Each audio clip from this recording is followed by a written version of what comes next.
Time Not Here by me, Chapter 4. We have to wake up as a species and realize that we are not free. We are being manipulated, controlled, and abused by powers that are beyond our wildest imaginations. The reptilians have taken over positions of power in this world and are feeding off the mindless labor of humanity until they can get back to their dimensions. A whiskey-fueled evening on the internet had ended with Daniel stumbling on what can only be described as the weird part of YouTube. He'd smuggled the booze in his rucksack. This was not the time to be drinking, but the relief it gave him with every sip was a moment of release from the terror that he still felt. They lie, they cheat, and they shapeshift to avoid being caught. But if you slow down this footage of George Bush Sr., you can clearly see his reptilian eye blinking. The video showed said ex-president zoomed in on a pixelated eyeball. What looked like a sideways blink flashed on the screen, moving in the horizontal planes, like a lizard. Daniel laughed to himself. How strange that these people took this so seriously. He had found his way to this part of the internet before. Crazy people rambling on about interdimensional overlords and flat earth theories. It reminded him that he was lucky. He knows more about the world than those poor souls, who clearly had some issues in their lives that these theories were helping them to avoid dealing with. The symbology of it all was fascinating, though. Why reptiles? Why not bird overlords or fish slave masters? Daniel had drawn a connection with the old English myths of St. George confronting a dragon, or the sneaky serpent in the Garden of Eden, and of course the Chinese obsession with dragons. Reptiles meant something significant to the people of history. They felt the need to encode something about them into their myths. This mesmerized him. It was clear that it had something to do with our evolution in the forests. Our ancestors had to be afraid of reptiles like snakes because there was a high likelihood that if you saw one, you might die rather soon. This programmed in a deep-seated fear of all things reptilian in our species, which manifests as lizard villains in children's stories and evil serpents adorning Aztec architecture. That was a suitably scientific and rational solution to the question, one that didn't invoke spirits or demons and helped him understand the strangeness of the reptilian overlord theorists in fringe culture. What surprised him was that aside from all the alien entity side of their theories, a lot of what they said actually kind of made sense. None of the supernatural stuff, his physics training wouldn't let him entertain that, but the talk about power, manipulation, mind games, and confusing language, it was compelling. He had read about psychopaths. He knew that roughly 1 in 100 people are psychopathic, with the ratio being higher in positions of power, governments, executive boards, and the like. And it made sense. Psychopaths crave power. They would be drawn to careers that gave them power. Furthermore, their cunning, ruthlessness, and Machiavellian social slithering would allow high-functioning ones to quickly move up the ranks. If such people exist, which they do, and if they were in positions of power, which they are, then it's logical, he concluded, that they would use the same manipulation tactics that they use on an individual they're competing with, but on an entire population. Maybe buying space on a news network and using sound bites to convince the public that some foreign president who they'd spent the last 20 years selling guns to is now a tyrannical terrorist. Gaslighting at scale. It, therefore, must be possible, hell, even likely, that this happens at the highest level. It was a quick progression from there to assume that the ones who didn't play ball would be threatened, have their careers ruined, and maybe even their lives ended in some faked suicide. It might not be everyone at the top doing it, but the 1 in 10 who do would explain much of the mysterious goings-on reported in those conspiracy theory videos, assuming they were not all total fantasies. But that was way up there in the corporate and political elite. Daniel was just some waiter with dreams of retiring at 30 on a beach in Zanzibar. He didn't want power. He wanted freedom. None of that stuff really affected him. He already didn't buy into the mainstream news and refused to accept opinions just because someone in authority had said them. The argument from authority was one of the many logical fallacies he'd learned about studying logic alongside his physics degree. Deep down, he was still an optimist. Yes, those people are up there, and yes, they're probably doing a lot of bad things, but there are good people up there too, and good always triumphs over evil. The 3-hour lecture ended on a cheerful note, that humanity can overcome the reptile aliens if they sort out their heartbeats to get them in sync or something, and then the matrix of lies will come crashing down. Daniel closed the laptop and lay back on his blanket on the floor. He still hadn't bought a bed, partly because he didn't want to spend money on something like that until Laythe had a job, but if he was honest, he had actually started enjoying sleeping on the floor. Daniel had noticed 3 things about sleeping on the floor. First was that the solidity of the floor was comforting, making him nostalgic for nights spent camping halfway up some mountain in Peru. Second, he fell asleep much quicker. Third, he woke up quicker, or rather, got out of bed quicker. The alarm would go off, and instead of snuggling into a comfy duvet and moaning, "No, 10 more minutes," to himself, he'd simply think, I'm on the floor, and I'm awake. Guess I better stand up. Laying there, feeling the weight of his torso on his points of contact and his spine straightening under his body weight, he thought again about that first night in the house.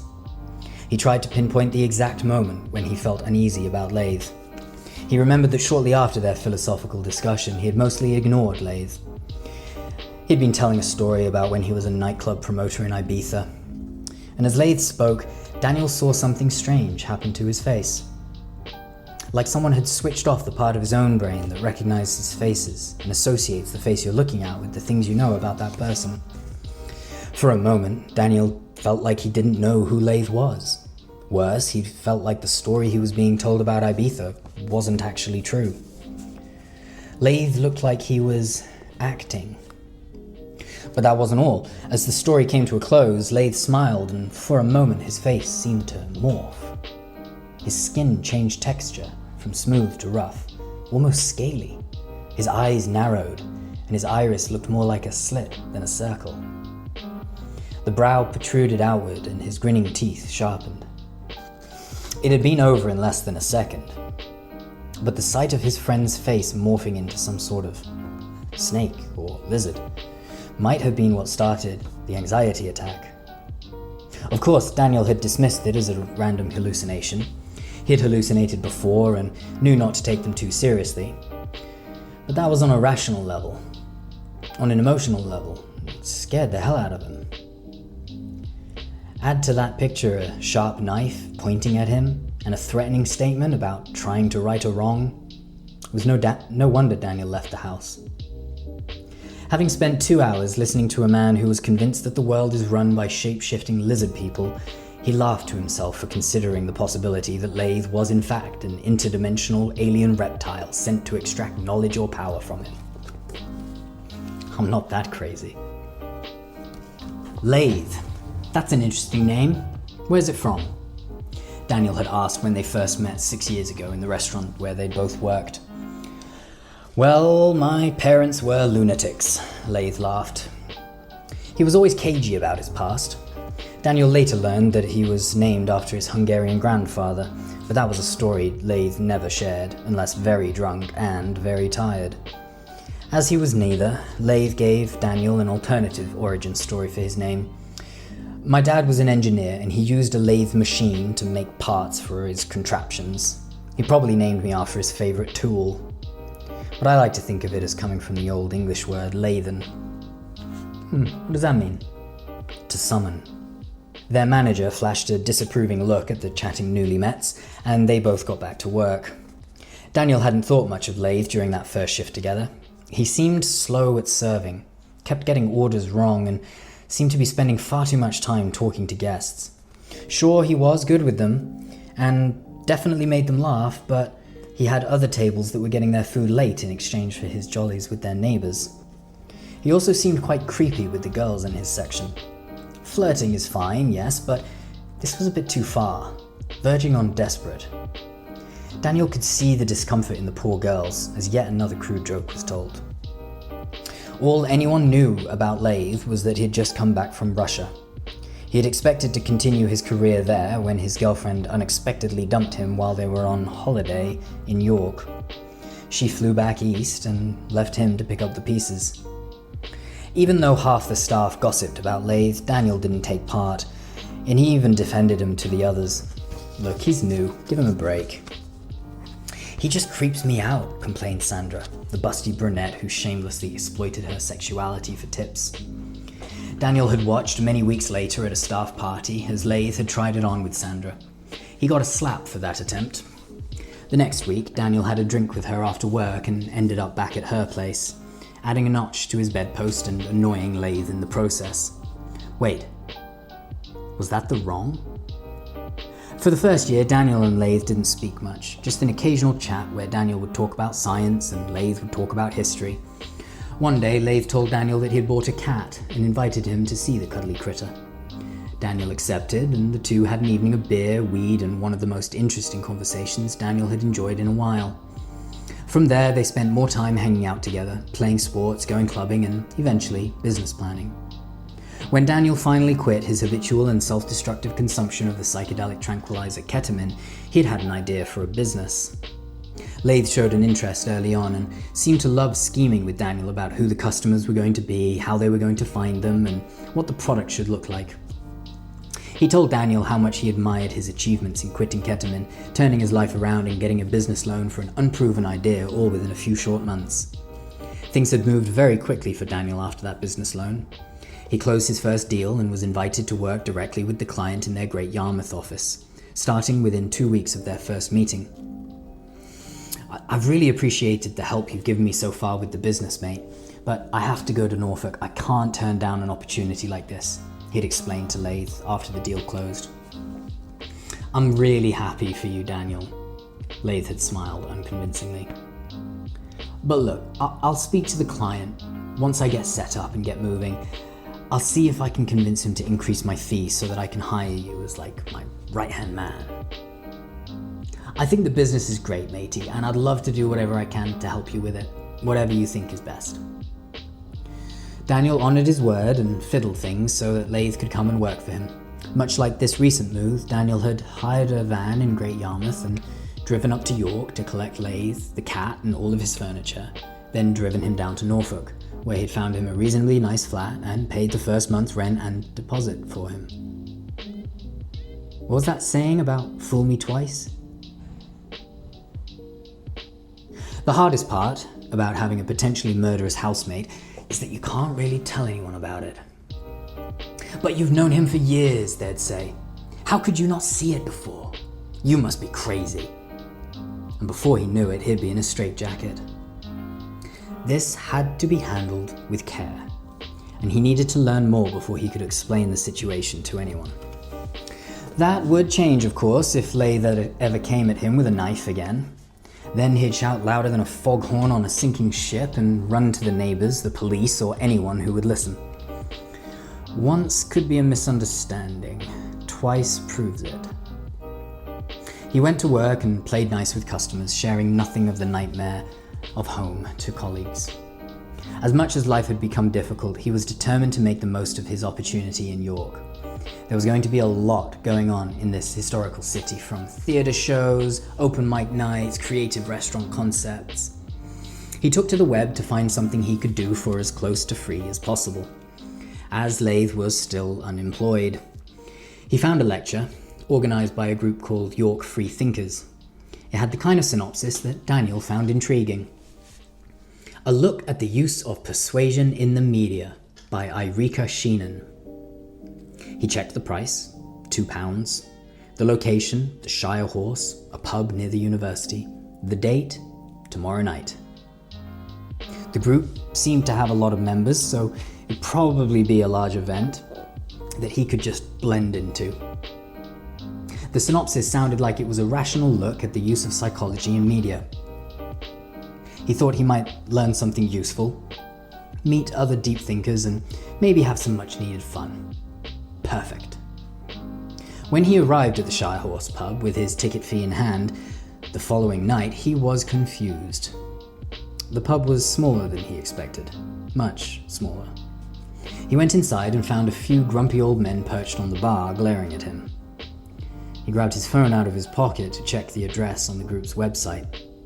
It matched. He walked past the bar and looked around. A door near the back exit had a paper sign stuck to it that had been crudely scribbled on with a Sharpie. York Free Thinkers. I guess this is the place. He opened the door and found 3 people, sat in silence, staring blankly at him. One was a heavy-set gentleman with long grey hair tied up in a ponytail, wearing a silver necklace full of unusual charms. Next to him, a jet black-haired woman who looked like she'd been kidnapped from a tarot card reader summit. The third attendee was a normal-looking middle-aged chap who smiled widely when he made contact. Daniel moved to one of the spare seats in the tiny room and sat down. Over the next few minutes, more oddities trickled in. Most were over 50, and none looked like they worked in offices, or indeed any job that didn't include psychic readings, crystal healing, or, in the case of one gentleman, a funeral parlor. The only others under 30 were a dreadlocked tie-dye wearing hippie and a fashionably dressed friend of his who came in together. They looked like students. As unusual as the group was, they were remarkably friendly.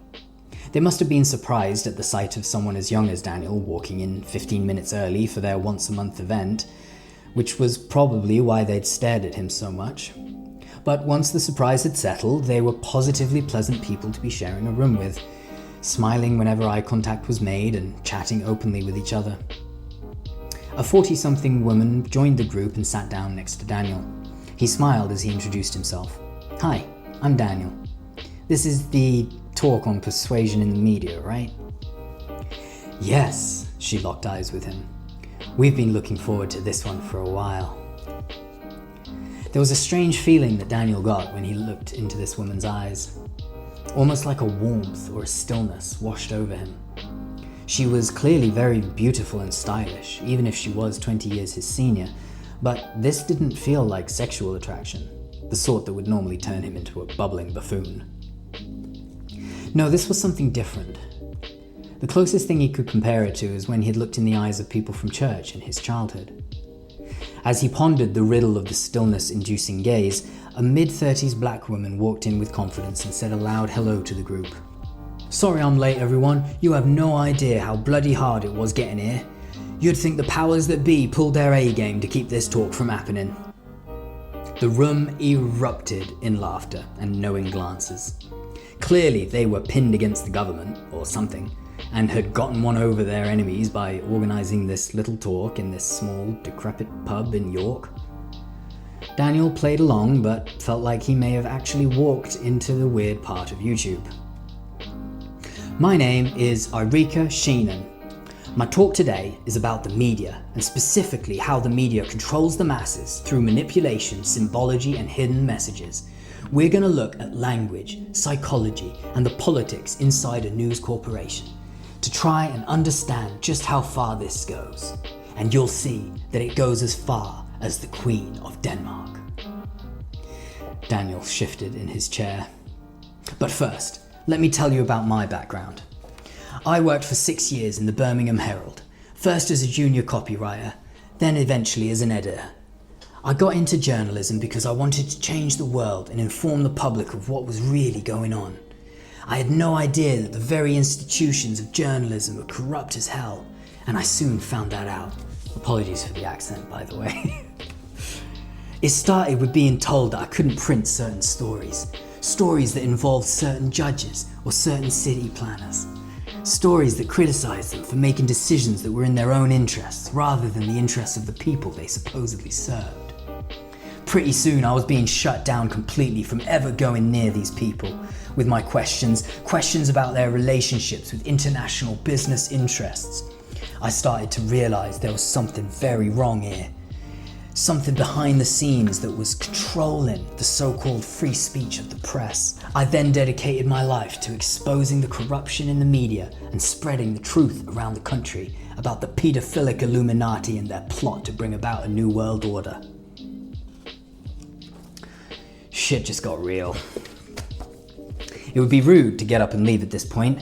Having spent half his life in the UK, Daniel wouldn't dare break the unwritten rules of English etiquette. He sat back and settled into the experience, as if a tapestry of bullshit was about to unfold before him. His scientific mind would enjoy tearing this to shreds for his pleasure. even if confined to his own thoughts. Irika went on to give an hour-long talk. She claimed that multinational paedophile rings were controlled by the Queen of Denmark, who also ate live babies, that the recent terror attacks in Italy were a false flag operation by the CIA to generate hatred towards Muslims, and that even that video and material published by the group known as ISIS were all faked by Mossad, that there were a small group of CIA operatives playing fancy dress for the cameras, holding fake guns and using Hollywood special effects to fake decapitation videos, all to scare the West into supporting an unjust war. Now, I know that some people take this all a step further, and I don't know if I'm behind them on that. I guess I'm a journalist, so I like to follow the evidence, and I just don't think there's enough evidence for aliens and reptiles and stuff. Thank the Lord on high, Daniel celebrated in his own head. Well, interrupted the black-haired tarot card reader, there is a lot of evidence out there, and I've channeled with some ancient spirits that have told me that these people are reptilians from another dimension, and that they use pedophilia to damage humanity, then feed on the harm they cause and entrap people they want to control. Exactly, the charm-necklaced man agreed. What better way to control a pawn than by forcing him to commit a pedo crime? That way, if they ever try and tell the world what you're up to, you can just release the tapes and screw up their whole life. Who's gonna risk that coming out? This was getting intense. Daniel was dangerously close to entering the giggle loop, feared by all as the gradual onset of giggles during moments that most definitely do not call for laughter. Occasions like funerals, minutes of silence, or a training session run by a man with a speech impediment. Each time the loop repeats, you almost lose it and let out a little giggle, but manage to suppress it, knowing that the next wave of the loop will be even stronger and stronger until you're bursting at the seams and your diaphragm is convulsing so fast you're sure you're about to blow. He met eyes with the dreadlocked fellow and saw him smiling with a cheeky grin, his diaphragm trembling too. At least I'm not alone here. These people are psychopaths. Irika's latest declaration snapped Daniel's attention back. They thrive on power. They thirst for control. They will say anything and destroy anyone to get what they want. Psychopaths. Who are they? How can you spot them? Do you have any advice for how to spot a psychopath? The entrancing-eyed woman next to him asked as he was thinking it. They are cunning, but they are predictable. They will lie a lot, and their lies will make you feel uncomfortable, like you're the one who's confused or remembering events wrong. They'll be convincing, and they're all great actors. Look for red flags, signs that they aren't telling you the truth. Trust your instincts, and if you get a weird feeling about someone, make sure you keep your guard up. This was eerie. He'd picked a random event from an online directory that looked interesting, believing the lecture to be a scientific look at the role of psychology in media. Yet here he found himself, right in the middle of a discussion about manipulative and dangerous psychopaths, and how to spot them. Don't confront them, for God's sake, or you'll enrage them and cause them to lash out or destroy your career to keep you from exposing them to others. The best thing to do when you meet a psychopath is to get out of there as quickly as you can. If you have to work with one, get a transfer. If you find out your boyfriend's one, cut him off completely. If you ever try to reconnect with them, they will start all the same tricks again, but will probably punish you for running away the first time. They're a vengeful people. Daniel paid little attention to the rest of the talk. After the Q&A about psychopaths had finished, something was said about maritime admiralty law and the similarity between the name ISIS and the word ice, drawing some kind of link with a YouTube trend called the Ice Bucket Challenge. Daniel wasn't listening. He was thinking about Laythe. Could Laythe be a psychopath? Is that why I was so uncomfortable and fearful around him? Was I intuiting that I was in danger? Does this explain all those conversations about revenge and retribution that Laythe keeps starting? If ever there was a place to share this insanity with someone, this would be it. At least these kind yet deluded people weren't going to report Daniel to the lunatic asylums. "Can I tell you something I've never told anyone?" he asked the mysterious woman next to him, after the talk had finished and the group was chatting. "Of course," she said, with a look that was missing the confused at a stranger opening up to me expression that he was expecting. "I think that my best friend is actually a psychopath." She said nothing for a moment and studied his face. "That's awful.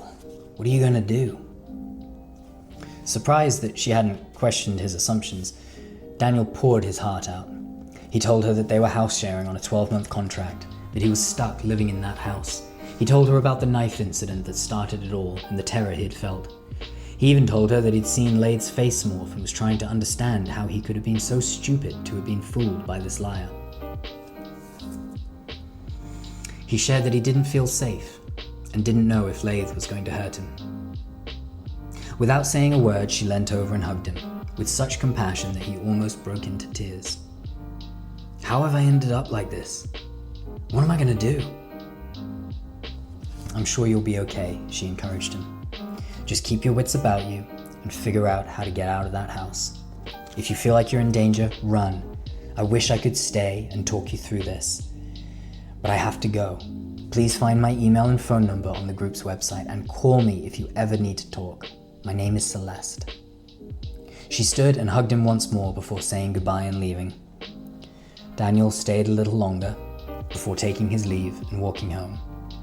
He didn't want to tell anyone else about Laythe. He had told his one person for the time being. He needed to think. Alright, that's chapter 4. That is my favorite chapter in the book. Or one of, at least. Hope you enjoyed it and hope you're enjoying the series. I will for sure keep going and follow this up with chapter 5 next as things start heating up a little bit more. Take care of yourself, take care of your family, and I'll see you again soon. Bye-bye.